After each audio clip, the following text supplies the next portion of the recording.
Muy buenas tardes. Bueno, si tenemos alguna inquietud en cuanto al el tema anterior, bueno, si no la tenemos, pues vamos a proseguir con el tema siguiente y es la aplicabilidad de la culpa médica en los diferentes componentes en la Lex Artis. Entonces, este paciente que llegó al servicio de urgencias o este paciente que ya se encuentra hospitalizado en cualquier clínica de primero a cuarto nivel está expuesto a diferentes fallas en la atención médica. Como profesionales en el derecho, nosotros conocemos que existe la culpa médica. A la culpa la podemos definir como el defecto de la conducta debida, de la voluntad o del intelecto, ya sea de manera positiva o negativa. Esto quiere decir que esto puede ser por acción o por omisión. ¿Para qué? Para evitar o prever un daño. Incumpliéndose obligaciones y deberes preexistentes que causan un daño a otro y que la ley está ordenando su reparación.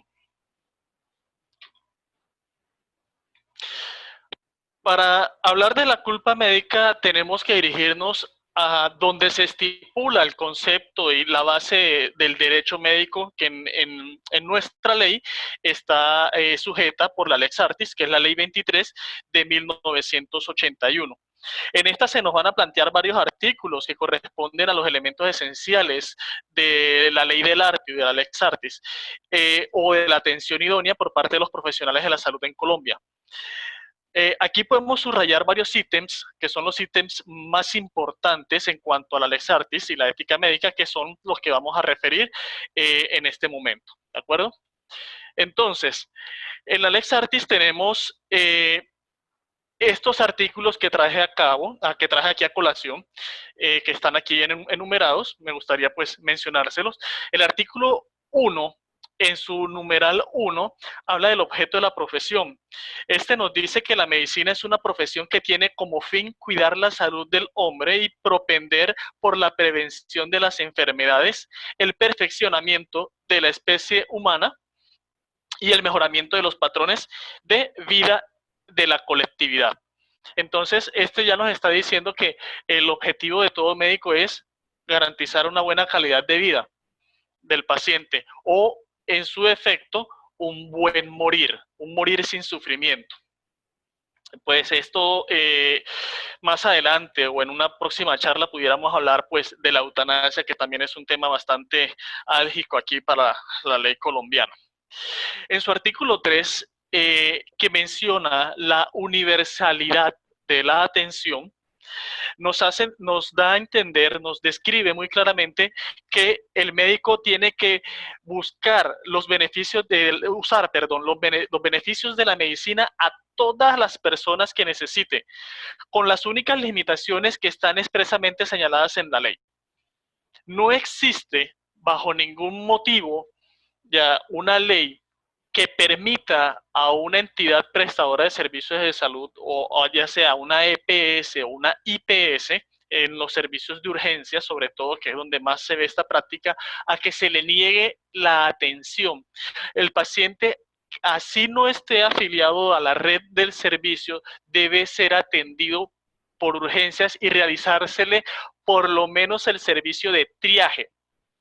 El triaje es una clasificación que denota la severidad de la enfermedad y el tiempo de espera para poder ser atendido, siendo el 1 el más grave y que requiere la atención inmediata porque peligra la vida de la persona en los próximos minutos, hasta el número 4, que es aquella patología crónica o diferible que pudiera ser atendida en una consulta externa. Es decir, cualquier persona que requiera o que sienta la necesidad de ser atendido por urgencias y no se encuentre en su ciudad o simplemente no esté cerca de la red de servicios de atención, puede asistir a una institución prestadora de servicios y ella tiene la obligación de realizarle la atención médica y realizarle el respectivo triage. El artículo 10, que es de la oportunidad diagnóstica y terapéutica, este nos menciona que el médico debe dedicar a su paciente el tiempo necesario para hacer una evaluación adecuada de la salud e indicar los exámenes indispensables para precisar el diagnóstico y prescribir la terapéutica correspondiente. Es decir, el profesional de la salud no puede estar supeditado a la parte administrativa que le restrinja, ya sea la medicación o las ayudas diagnósticas o terapéuticas por los costos, ya, o porque no están cubiertos dentro del plan obligatorio de salud, antiguo POS, ahora es PBS. Entonces, esto lo que nos quiere decir es que sí o sí el médico está obligado a ordenar lo que el paciente requiera, sea de manera diagnóstica o sea de manera terapéutica. Los artículos 15 y 16 mencionan el consentimiento ante el riesgo. Y aquí hay un punto importante que se menciona posteriormente en la resolución 1995 del 99 y es de la del consentimiento informado.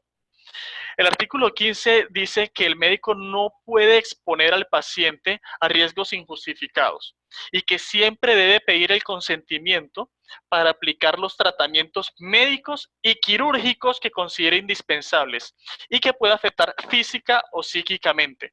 ¿En qué momentos se puede exonerar de esta responsabilidad al paciente?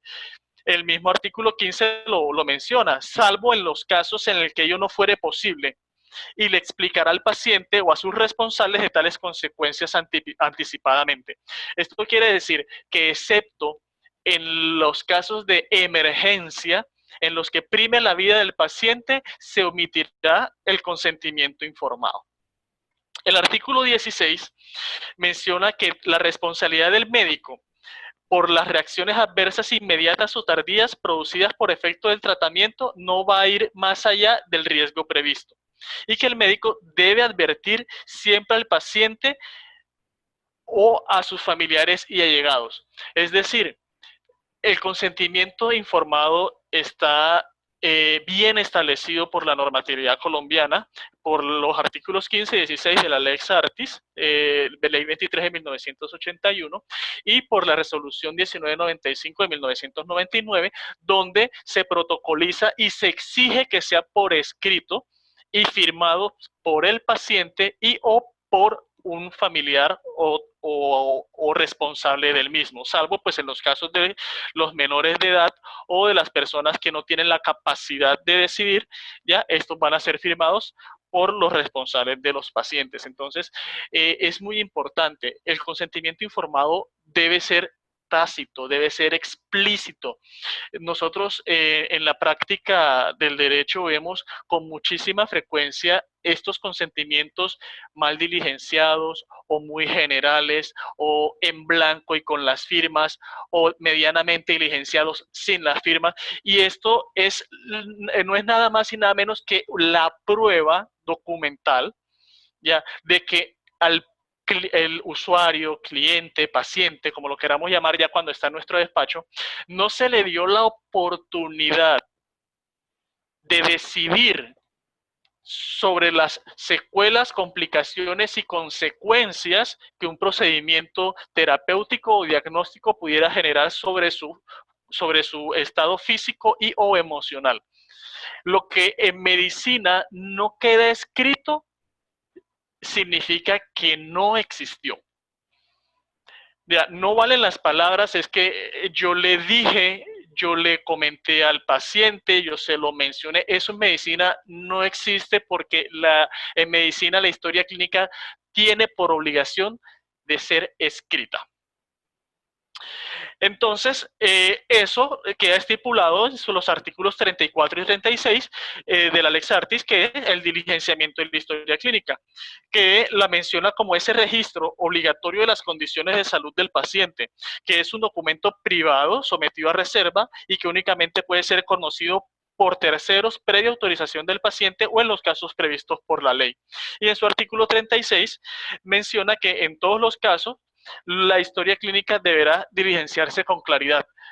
A raíz de la venida de la tecnología, pues a muchos médicos, y me incluyo, pues se nos ha beneficiado enormemente, ya que pues por temas de escritura, ya sea cultura, ya sea premura, en cuanto al diligenciamiento de historia clínica, pues la letra definitivamente es horrible o ininteligible. Y siempre en el derecho tenemos que recurrir a las transcripciones. Entonces, esto amparados en el artículo 36. La historia clínica debe ser muy clara. Y en la resolución 1995 de 1999, permítame, yo quito algo de aquí que no me deja ver mucho. Ok. Acá, listo. Nos menciona, es por la cual se establecen todas las normas en el manejo de la historia clínica. Ella es muy clara en que esta debe ser integral, debe ser secuencial, debe tener una racionalidad científica, debe estar disponible y debe ser oportuna. En este punto tenemos el artículo 3 de esta resolución, en donde se nos permite inferir que lo que no está consignado en la historia, como lo mencioné, lo que no está consignado en la historia clínica fueron hechos o actos en el ejercicio de la profesión que no fueron realizados.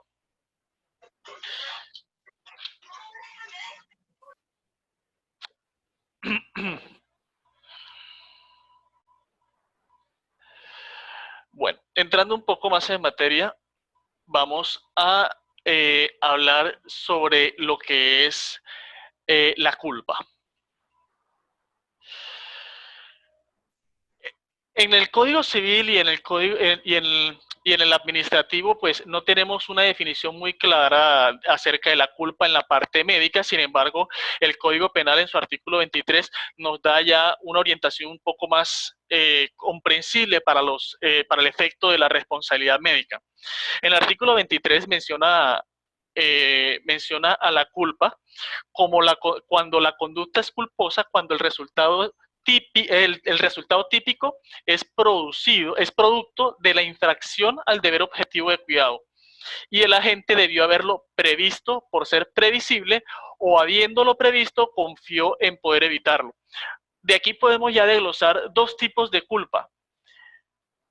El de haberlo previsto nos lleva a la probable negligencia, o el de habiéndolo previsto, confió en poder evitarlo, a la imprudencia.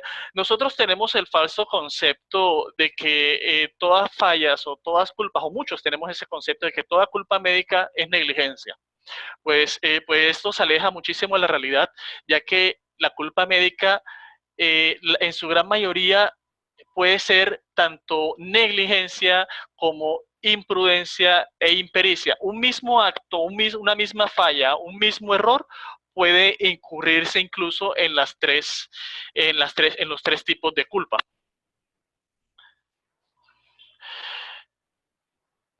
Entonces, ¿cómo los diferenciamos? Aquí, haciendo un ejemplo práctico, ya podemos mencionar que la negligencia, en este caso, vemos un carro accidentado, ese es el mismo hecho, es el mismo acto, fue el mismo error, y vemos que la negligencia fue por manejar en estado de embriaguez.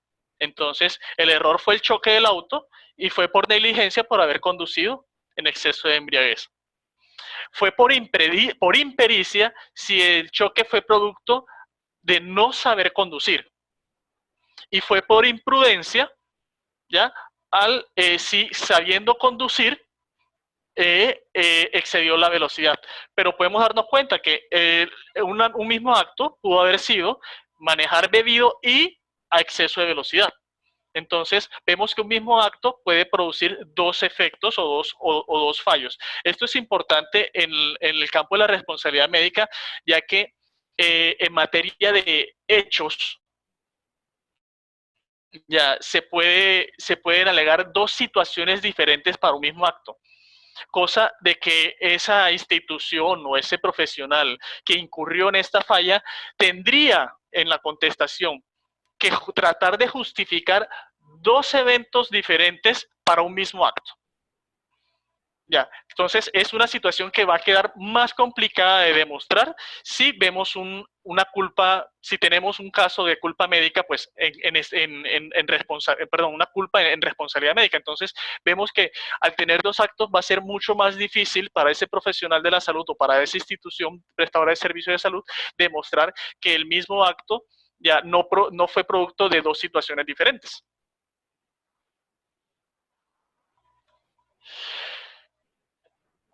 Bien, entonces, la negligencia la podemos entonces definir como toda actuación u omisión que no se realiza de manera intencional en el ejercicio de la atención en salud por parte de un profesional que conlleve al deterioro en la salud, calidad de vida, bienestar físico y o emocional de un paciente.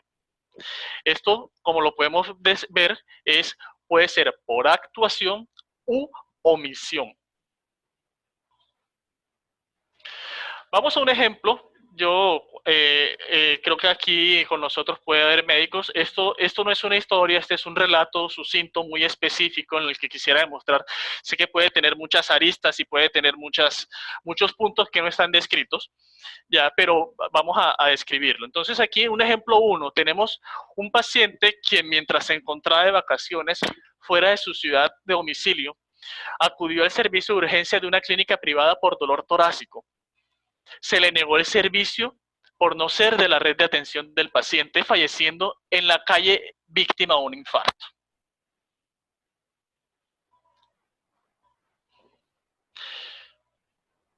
Entonces podemos nuevamente retomar. Veíamos que el artículo 3 de la Lex Artis, el médico dispensará los beneficios de la medicina a toda persona que lo necesite, sin más limitaciones que las expresamente señaladas por la ley. Esto quiere decir que aquella institución prestadora de los servicios de salud actuó de manera negligente por omisión en la atención de los servicios de salud.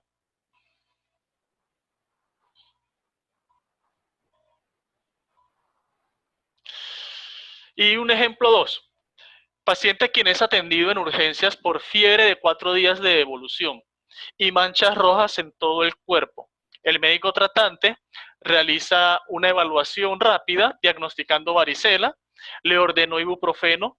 A los 3 días, 3 días después el paciente muere por dengue hemorrágico. Vemos este ejemplo, en este ejemplo podemos decir hay una negligencia, el detalle está en identificar cuál fue la negligencia. Ya. Y si solamente fue negligencia, aquí vemos solamente un acto, pero si podemos desglosar, ya vemos que hubo una omisión, ya, porque la Lex Artis te obliga a hacer todo lo necesario para llegar a un diagnóstico lo más asertivo posible. Entonces vemos que a este paciente en particular se basaron solamente en la clínica, y la clínica de manchas rojas y fiebre es muy inespecífica, ¿ya? No se le realizaron exámenes adicionales, por lo cual el paciente se fue con un diagnóstico que no era. Entonces, se omitió la diferenciación diagnóstica. Y además de eso, hay una negligencia por acción, ¿ya? Que fue la administración de ibuprofeno, la cual en un diagnóstico de dengue, ¿ya? O de síndrome febril de etiología desconocida, está contraindicado o está restringido. Entonces vemos que aquí hay dos eventos por un mismo acto. El acto médico de una atención, una evaluación y una salida por una varicela de un niño que pues se pudo haber egresado sin ningún problema si hubiese sido varicela y si se hubiese confirmado, y que en este caso en particular fue una omisión porque no se le hicieron los exámenes que requería y fue una negligencia por acción al administrar el ibuprofeno, lo cual le produjo mayores complicaciones a un cuadro de dengue, que es la disminución de las plaquetas, y puede producir la exacerbación de esto, produciendo pues una exacerbación y un desenlace fatal en este paciente.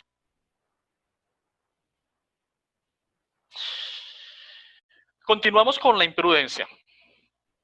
La imprudencia es el tipo de culpa médica en la que hay una falta total o parcial del conocimiento técnico, experiencia o habilidad, o en su efecto hay ineptitud para el desempeño profesional. Es decir, es aquel que realiza un procedimiento para el cual no está capacitado, certificado y o avalado por las instituciones que reglamentan el ejercicio de la profesión en Colombia. Una forma muy clara de entender esto es con este ejemplo. El doctor Juan Pérez, quien realizó un curso de medicina estética en Venezuela, realizó una mamoplastia de aumento a la señora en su consultorio, a la señora María Páez en su consultorio.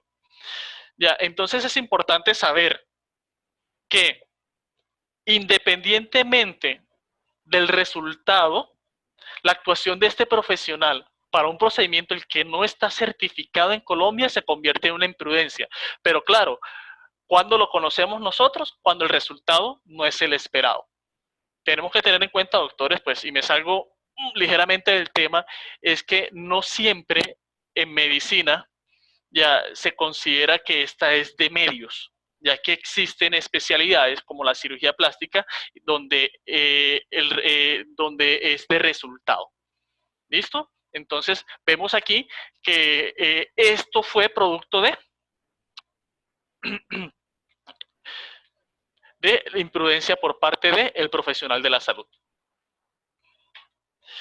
Y otro caso puede ser el de un paciente de 2 años que ingresó al servicio de urgencias por fiebre de 6 días, es atendido en triage por parte de médico quien ordenó dipirona y alta médica, consignando en historia clínica que se trata de enfermedad viral de resolución espontánea y falleció a las 4 horas. Entonces, vemos que el profesional actuó bajo el supuesto de que era una enfermedad viral de resolución espontánea sin prever probables enfermedades graves que causan síntomas similares. No es lo mismo una gripe o una meningitis. Sin embargo, teniendo en cuenta los ejemplos anteriores, aquí no solamente pudiéramos estar hablando de imprudencia, aquí también podemos estar hablando de negligencia, ya que también se omitieron pruebas diagnósticas o un examen más exhaustivo que le confirmara los diagnósticos presuntivos que el médico estaba interrogando. Entonces, vemos que un solo acto no siempre va a generar un solo tipo de culpa médica. Puede generarse cualquier cantidad, pueden generarse incluso los 3.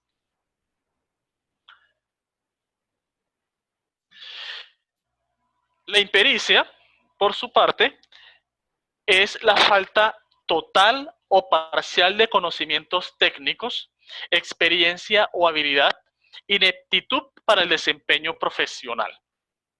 Haciendo una definición más práctica, es aquella actuación por parte de un profesional, la cual se realiza teniendo el conocimiento teórico y la capacidad legal de hacerlo, pero sin tener la práctica necesaria para garantizar un resultado favorable.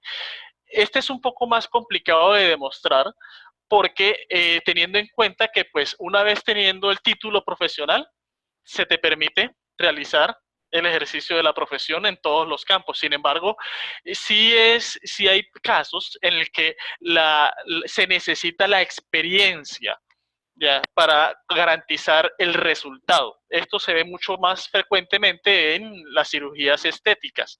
Ya. Vemos pues, aquí un ejemplo. En su práctica rural, el médico realiza apendicectomía a paciente con diagnóstico de dolor abdominal típico para apendicitis. ¿El profesional tenía la capacidad? No. La impericia puede estar o no asociada a la negligencia y a la imprudencia. Estas suelen estar asociadas teniendo en cuenta el punto de vista del evaluador. Ya, en este ejemplo vemos que el profesional no está legalmente capacitado para realizar este procedimiento. Entonces, aquí podemos hablar de una imprudencia.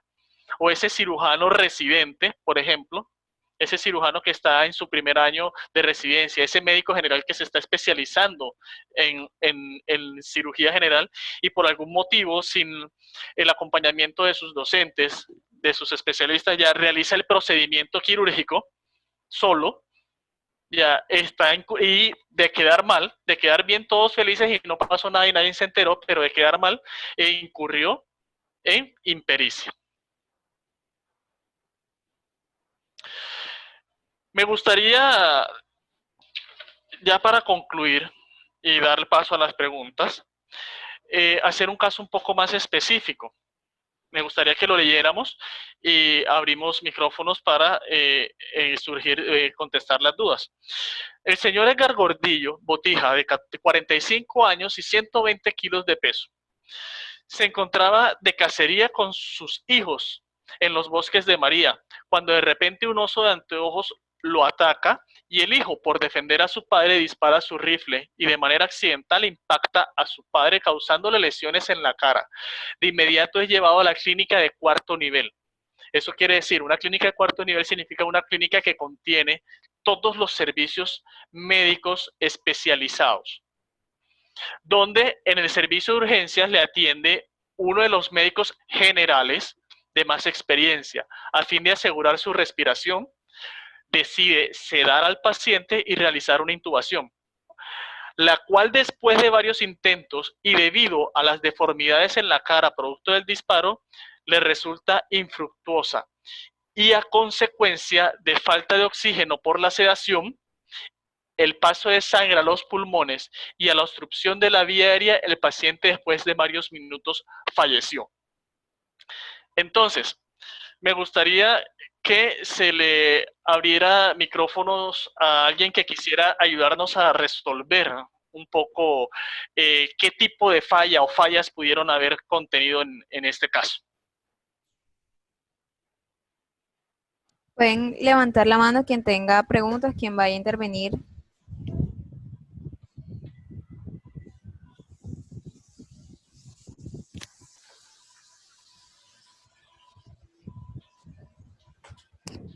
¿Quién tiene preguntas?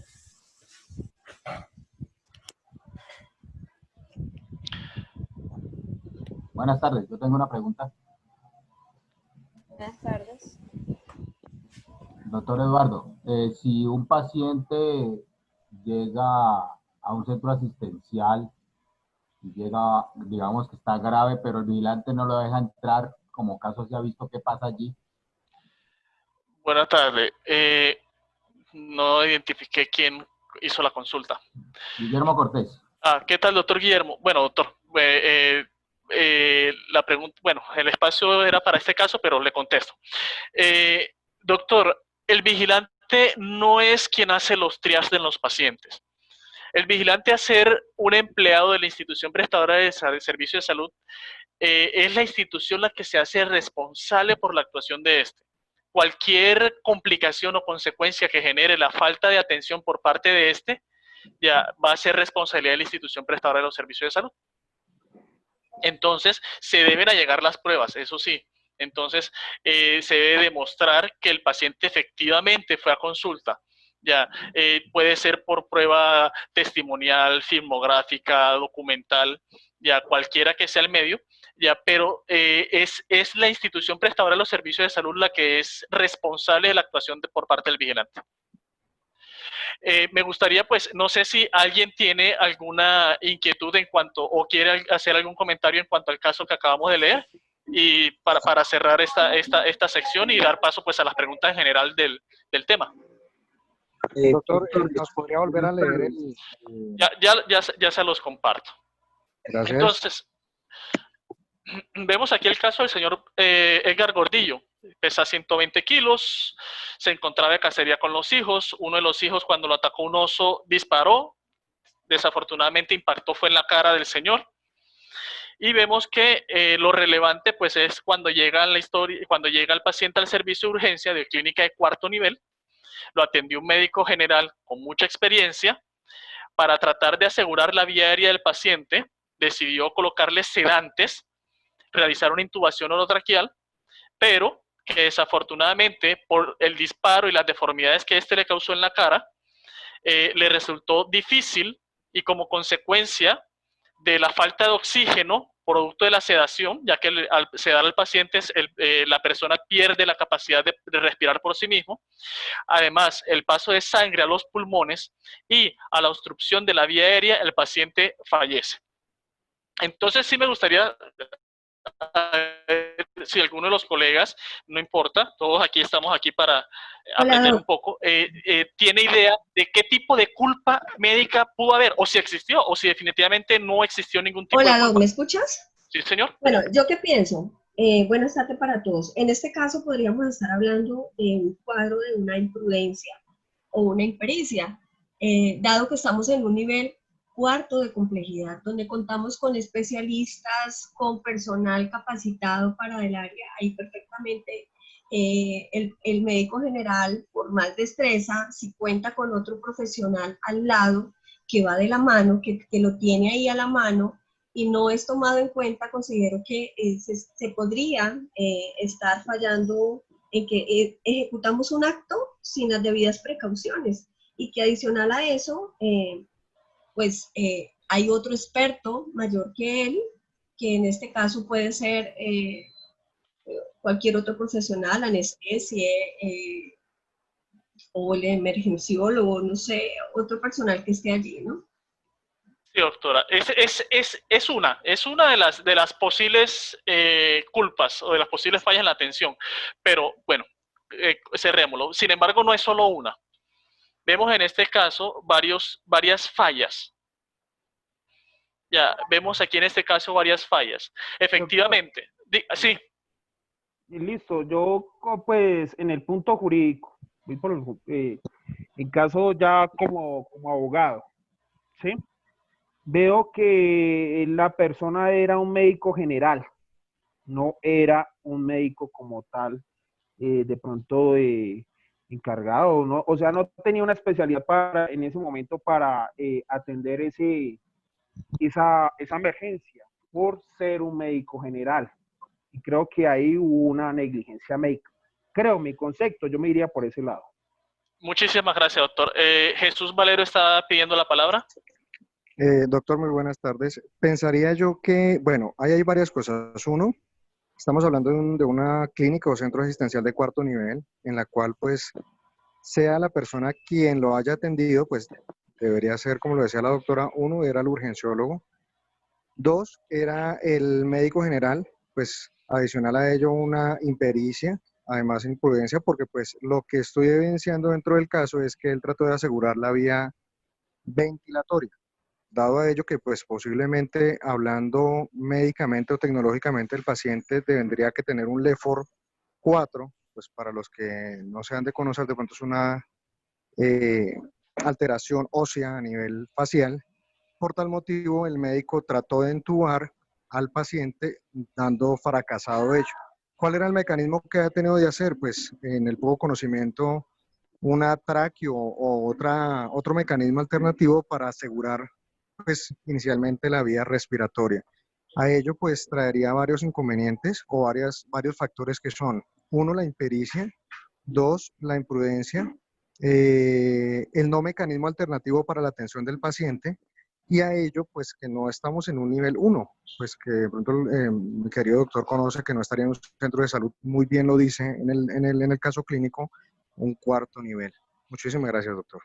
Con mucho gusto. Claro, doctor, es importante, ya, doctor Villa, con mucho gusto le doy la palabra, es importante tener en cuenta eso, el contexto de la historia clínica en el lugar donde ocurrió, porque no es lo mismo una intervención cualquiera que sea para tratar una patología o una urgencia según el nivel de complejidad al que llega el paciente. Doctor Villa, tiene la palabra. Gracias, doctor Eduardo. Bueno, mire, esto, permítame, y participo acá también en su caso. Este es un caso donde nosotros llamamos que el paciente es de buena y de malas. ¿Por qué de buena? Porque llegó a un centro asistencial, o mejor, a una clínica de cuarto nivel. Se supone que ahí está la atención máxima en cualquier tipo de patologías, incluyendo las urgencias. Pero ¿qué pasó? Que no atendió una persona especializada en este caso. Entonces, recomendaciones y comentarios para nuestros galenos que están aquí en el chat en estos momentos. Mire, jóvenes, la imprudencia, cuando usted la realiza y le sale bien, a usted lo felicito. El problema es cuando a usted la imprudencia le sale mal, como en este caso. Ahí le cae todo el peso de la ley. ¿Qué pasa? Que este paciente, por la gravedad de la lesión, lo más probable es que cualquier persona, independientemente de la especialización que tenga, ese paciente ha podido morir. Aquí entra actuar la responsabilidad médica como imprudencia porque no lo atendió un personal especializado. Y repito, este paciente ha podido morir independientemente de quien lo haya atendido, si hubiese sido un emergenciólogo o no, pero como fue un médico general, ahí está la responsabilidad médica. Gracias, doctor. Doctora Diana Paula Restrepo. Sí, buenas tardes. Bueno, pues viendo como lo que dicen mis otros compañeros, también estoy de acuerdo en que se presentan, digamos, varios tipos en estos casos de culpa. Para comenzar, digamos que se podría generar una imprudencia, ya que quien atiende al paciente pues es un médico general y como decía pues una anterior intervención, no se asesoró digamos que con otro tipo de médico, siendo una clínica de cuarto nivel, creería yo que existirían diversas especialidades a la mano para que hubiera tomado otra opción. También pudo haber una negligencia en el sentido de que quizás no se hizo como un diagnóstico preciso de cómo llegaba el paciente, también creo que pudo haber influido de pronto el peso del paciente, la condición, digamos, del disparo. Entonces también esas pequeñas, digamos que opciones también tenían que verse analizado, como decía otro compañero, y haber buscado otra opción. Y por otro lado la impericia, porque a pesar de que era un médico general y de que quizás podría hacer ese procedimiento, de pronto no tenía como otros conocimientos más profundos para poder realizarlo de forma correcta, porque dice que después de varios intentos, quizás no debió hacer varios intentos, sino que viendo que no funcionaba, que no tenía, digamos, que el conocimiento adecuado para hacerlo o la condición del paciente no lo permitía, debió haber pedido la colaboración de un profesional en el área de urgencias.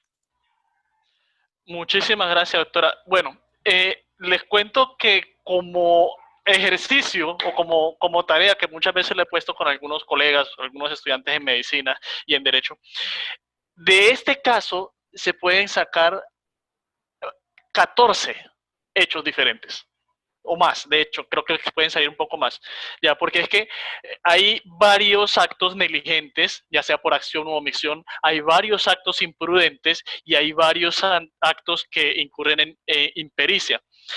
Por ejemplo, el paciente llegó a un cuarto nivel. 1, lo atendió un médico general. La experiencia del médico general en el cuarto nivel es casi nula. Cuando, como dice el doctor Villa, cuando les va bien, ni las gracias les van a dar. Pero cuando les va mal, la responsabilidad toda completa cae sobre él. Entonces, el médico general en esta historia, en este cuadro que está aquí, pues en ningún momento menciona que se intentó llamar al especialista X cualquiera que sea.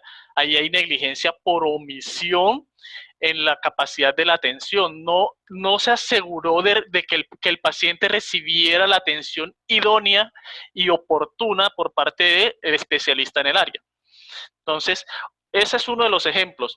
El médico general, si bien en un caso de emergencia decide sedar al paciente, vemos que el paciente fue llevado a un cuarto nivel, pero el paciente en la parte final de la historia dice que está muriendo es producto de la sedación. Eso quiere decir que el paciente llegó vivo, llegó respirando por sí solo, tenía la capacidad de respirar por sí mismo y que producto de la sedación que el médico general colocó de manera imprudente fue que el paciente se murió.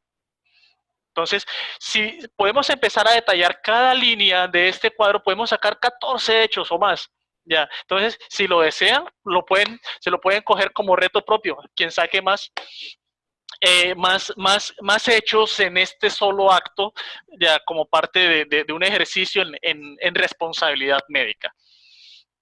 Doctor, le interrumpo un momento, el doctor Ocaña está pidiendo la palabra. Doctor Ocaña, que no vi la manito por aquí. Doctor Ocaña, adelante, ¿cómo no? Ni más faltaba. Muchas gracias, doctor Telados. Hay una cosa, lo que pasa es que yo no puedo levantar la mano porque como soy administrador, los administradores no tenemos manos para levantar, ¿no? Entonces, por eso pedí la palabra.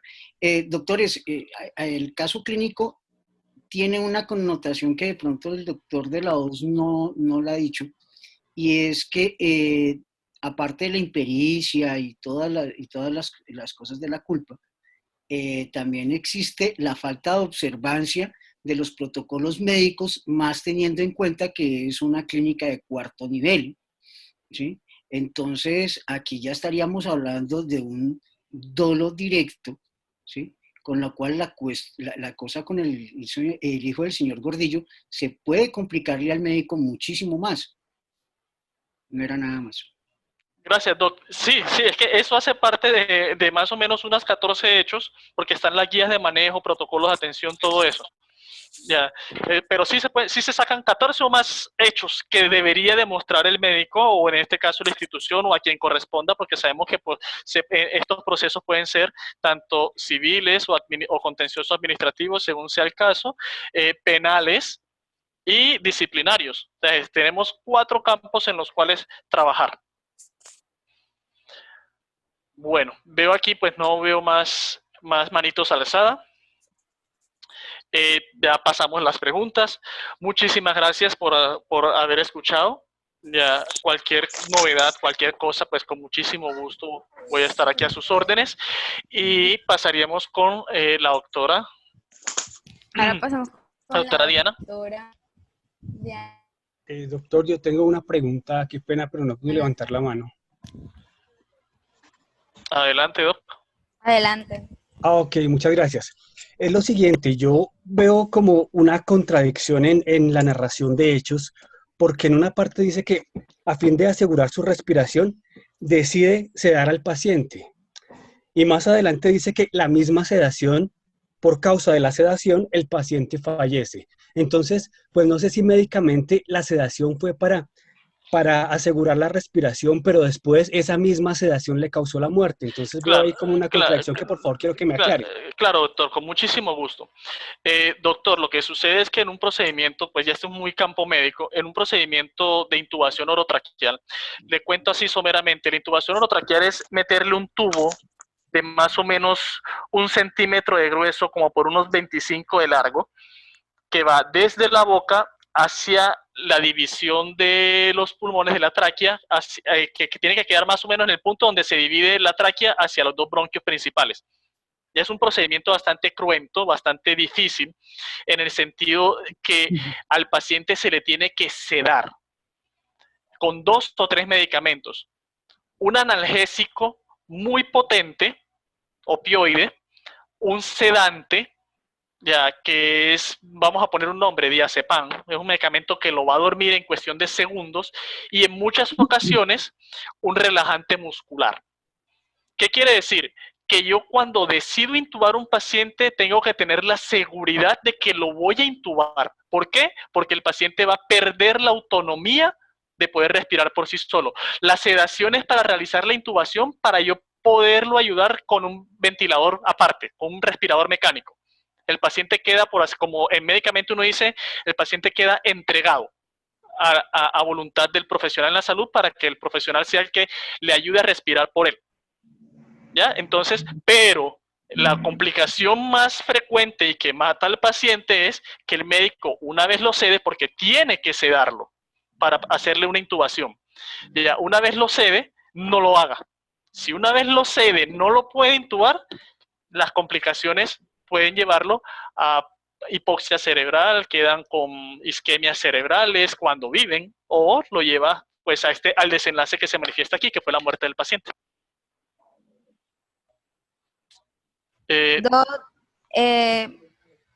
Disculpe, el doctor Hussein está pidiendo la palabra. El doctor es de Perú, bienvenido. Doctor Hussein Contreras, muy buenas tardes. Buenas tardes. Ante todo agradezco la ponencia, ya que nos ha hecho diferenciar entre el dolo y la culpa, en sus 3 modalidades, la culpa. Mi duda era respecto a los casos en los cuales se puede dar un posible dolo eventual, es decir, que el profesional de la salud, preveyendo o sabiendo que se puede dar un resultado típico, ya sea la muerte, ya sea una lesión grave, a pesar de eso no lo hace y espera una especie de suerte en el resultado. Ahí podríamos darnos cuenta que podría ser un dolo eventual o un dolo directo, doctor, o una culpa quizás. Doctor, en responsabilidad médica lo tratamos desde el punto de vista de la culpa, porque cuando nosotros hablamos del dolo, ya nos dirigimos a la parte penal, ya buscamos es la sanción. Yo creo que el doctor Ocaña puede ser un poco más específico en el tema. Ya buscaríamos la sanción. De hecho, se presume, por buena fe, se presume que las fallas en la atención de la medicina se producen por culpa. Ya, por eso el tema de la eutanasia es tan discutido, por lo menos acá en Colombia, y todavía no tenemos esa claridad de cuáles son los mecanismos para llegar a una eutanasia y qué tipo de eutanasia, porque no es una sola, porque es que en este caso hay una actuación directa del médico donde está procurando la muerte del paciente. Entonces ahí sí se pudiera hablar de dolo. En cambio, en este tipo de situaciones se presume por buena fe que fue un hecho culposo, que el médico no procuró. Entonces, y que dentro de la culpa, ya, dentro del, como lo referí en la imprudencia, el médico, sabiendo que podía producirse algún tipo de situación, pensó que podía preverla o tratarla o solucionarla eventualmente. Entonces, por eso siempre se habla es de culpa. Gracias, doctor. Por ejemplo, siempre vemos en las noticias que llega el paciente, la familia, el personal médico, en vez de atenderlo, lo tiene como una espera y, oh caramba, se muere la persona. En esos casos, muchas veces acá en el Perú lo hacen ver por tema de dolo eventual, porque el personal de la salud sabe que si no lo va a atender, se va a morir la persona, por máximas de la experiencia. Entonces, ¿sabe que va a producir un resultado típico? Sí, la muerte. A pesar de eso no la atiende, omisión, dolo eventual. Y quería más o menos aclarar ciertas dudas al respecto. Bueno, doctor, lo que sucede, pues no desconozco el sistema en Perú. Acá en Colombia a todo paciente se le debe realizar el triage en el servicio de urgencia, y el triage le va a decir el tiempo que debería esperar el paciente para ser atendido.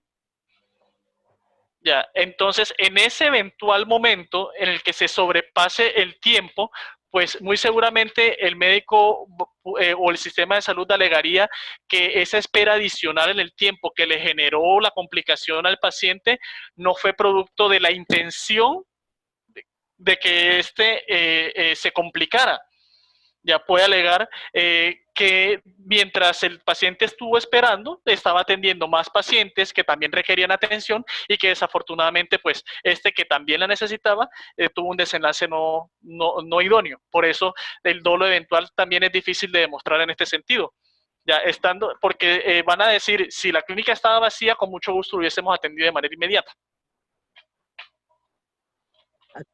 Claro, doctor. Muy agradecido por la explicación, doctor. Con muchísimo gusto, doctor.